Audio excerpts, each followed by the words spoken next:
Hello, everybody. It's the end of day one of GitHub Universe 2020. And because you've stuck around, you're in for a treat. And if you missed a bunch of today, well then, I'm really going to knock your socks off. Go grab a beverage of your choice, kick back. This is the GitHub Universe Highlight Show.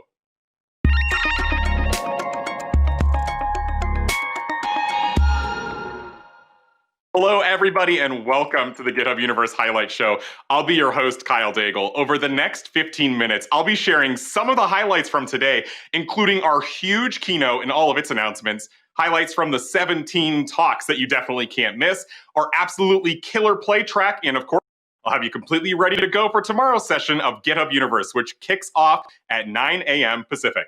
I know, it's a little fast to be worrying about tomorrow, but I don't want you to miss out on any of our totally virtual GitHub Universe this year. But before we worry about what's coming, let's sink our teeth into what's already happened. Kicking off today, Nat, Neha, Ryan, Diana, and Brian gave us a jam-packed overview of what it's like to use GitHub these days.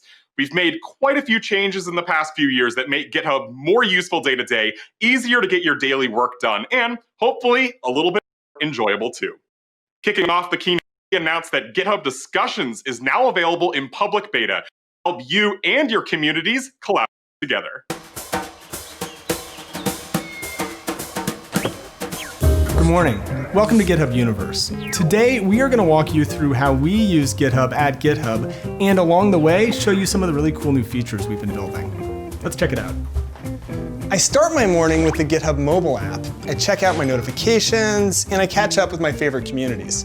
GitHub Discussions makes this so easy. We announced it a few months ago as a great place for Q&A and open-ended conversations, and today we're announcing that every open source community can try GitHub Discussions with our new public beta. Just head to your repo settings and turn it on right now. We've learned a ton from the communities that have already been using Discussions, and we've added some great new features like customizable categories and native support in our mobile apps. It's awesome. That was a little bit of a bigger view in the keynote, showing you how mobile and Discussions are now available for you in public beta. They're a great complement to GitHub Issues for planning your tracking and your work. Try out the features that Nat mentioned, like customizable categories and native support within our mobile apps. GitHub's upcoming dependency review tool is going to give you a clear view of the security vulnerabilities you're bringing in with all of those dependencies. And what's a better way to support the creators and maintainers of those open source dependencies than by supporting them with GitHub sponsors? GitHub Sponsors has paid millions of dollars directly to developers for their open source work. But today, we're going full business and upping the ante. GitHub Sponsors for companies will help organizations join in supporting the open source ecosystem and helping keeping it strong for many years to come. And a special thank you to companies like AWS, American Express, Daimler, Indeed, New Relic, Notion, Stripe, Substack, and many more for joining us in this launch to support our open source community. Now, if you've ever wanted to code while you're about, or maybe on that underpowered computer when you're visiting a family member, we have a solution for you too. No more with messy onboarding. You get a complete developer environment with just a few clicks with GitHub Codespaces. GitHub Codespaces gives me a complete dev environment right in my browser, even on an iPad. It's like an infinite dev box configured in code, just how you need it. And alongside GitHub's mobile app, available for iOS and Android, you have a complete developer environment, best developer tools in the world on your phone or tablet, just a couple of taps away. And on top of all these features, we have a bunch of new workflow improvements that are going to speed up your time to production while also making sure you have all the checks and balances your process needs. Now, when your branch protection rules are met, your change is approved, and your checks are green, GitHub can automatically merge your pull request for you. Just tell GitHub how you want to merge with a commit, rebase, or squash, and we'll make it happen. Also new to GitHub Actions is the ability to require manual approvals for action workflows. You can set protection rules and give each environment dedicated secrets. That means you can make shipping painless while also making sure authorized team members can deploy to production.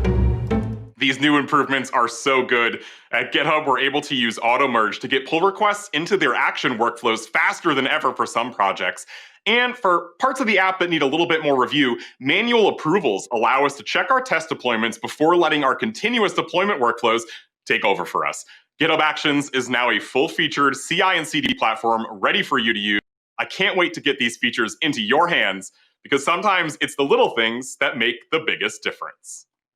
And finally, if you use GitHub on premises, we're bringing all these amazing features to GitHub Enterprise Server with our new release, GitHub Enterprise Server 3.0, including GitHub Actions, packages, code scanning, and more. We'll catch up with Maya's talk covering all of these new features in just a few minutes. You can learn more about Enterprise, enterprise.github.com. Oh, and one more thing. Let's show you on something that's a little dark, GitHub Dark Mode.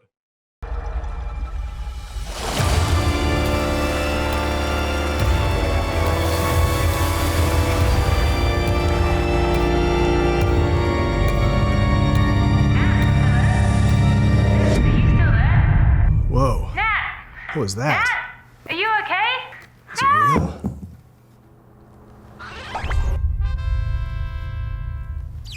It's awesome.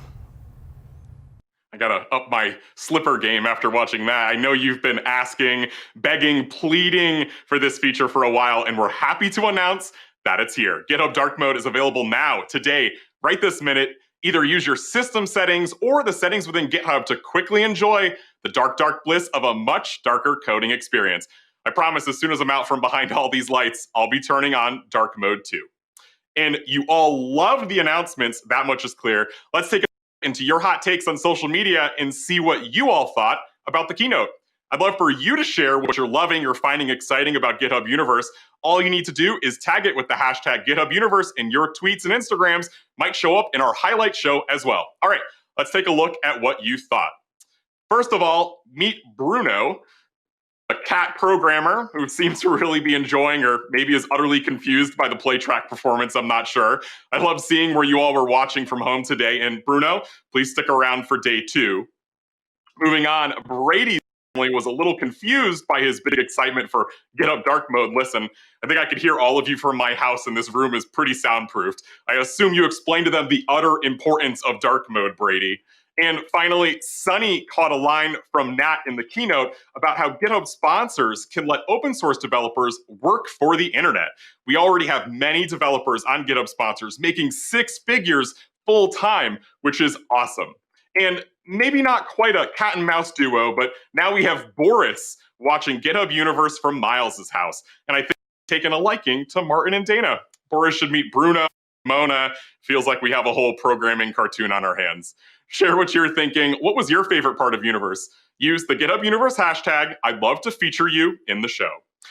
Moving on, we also had 17 talks today covering the gamut of topics, from more info on GitHub Codespaces, an easy and powerful way to do development from a web browser, to how you can do secure development, whether you're working on github.com or GitHub Enterprise. I wanted to share a few of my favorite moments from the talks, but you can see talks on replay by going to githubuniverse.com. As you saw in the keynote, Codespaces is the best way to both edit and run your code with the power of VS Code right inside your browser. Earlier today, Bailey, Matthew, and Allison shared how you can start writing new code, run your tests, run your actual application, and then deploy to production from almost any browser. Legal and compliance risks for using a dependency in a way that's not in line with the specified license. Maintenance risks if a dependency is no longer supported and you don't have a viable alternative, and other risks as well. Personally, I'm looking forward to not fumbling around when I set up a new code base, and I'm really excited to be able to use my laptop or an iPad to develop while linked to a VM in the cloud. Be sure to check out both the replays from both the Codespaces talks to learn more, or just go and sign up today. You can find the link at github.co/codespaces, or just head on over to github.com. Okay, now we have a new feature that is very important related to security. Now, what is one thing that basically every new feature has? It's code. And what does almost every piece of code eventually have? Security vulnerabilities. During today's talks, a bunch of our speakers shared how GitHub, their companies, and many open source communities are trying to make it easier to write secure code much, much earlier in the process. Here's Maya sharing how GitHub can help make it even easier. And so putting it all together, that means that instead of having to identify, examine, triage the vulnerabilities and dependencies yourself, with these features, with Dependency Graph, Dependabot alerts, and Dependabot security updates enabled, managing a new vulnerability is as simple as merging PRs from Dependabot. If we haven't convinced you yet, security is more than just something you need to worry about. It's something that you need to consider from the very beginning of your development project. And Keith from Thermo Fisher Scientific thinks you need to treat security as an actual feature. In a lot of ways, I like to say this is kind of like the faucet that you go to or the sink that you may go to. And when you turn that left knob, you expect the water to be hot. That's universally true. You didn't have to ask anyone for it, and you didn't have to tell the plumber to install it that way. It's just the way that it operates. And so in a lot that's the way that people think of security today, is those utilities that you just expect it to be there and expect it to work as intended. Now, Maya William shared how we can keep vulnerabilities out of our code, and Keith talked about the importance of security as a feature. What happens when, you leak a production secret into the code base? Look, don't judge me. You've done it. I've definitely done it. But luckily for us, Sasha shares how GitHub code scanning protects us from getting into this big mess at all. Well, if you as a user check in your code and that code actually contains a secret, so we actually run different regular expressions from known secret scanning partners to identify if something you committed actually matches one of these secrets. You're not mining any Bitcoin on my dime, I'll tell you that. All the many tokens I've pushed up have already been revoked by GitHub and its partners. Thanks to computers being both wonderful and completely and utterly terrible, Spencer from the Metasploit project spoke about how to write an exploit module and then check it against targets for vulnerabilities. Here's Spencer describing why he finds working on Metasploit so interesting.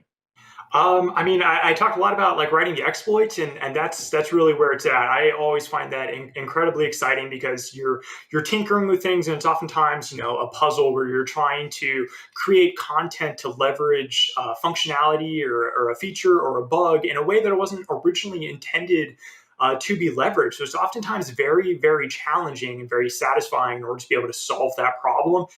Special thank you to Spencer and the Metasploit team for building such a powerful tool.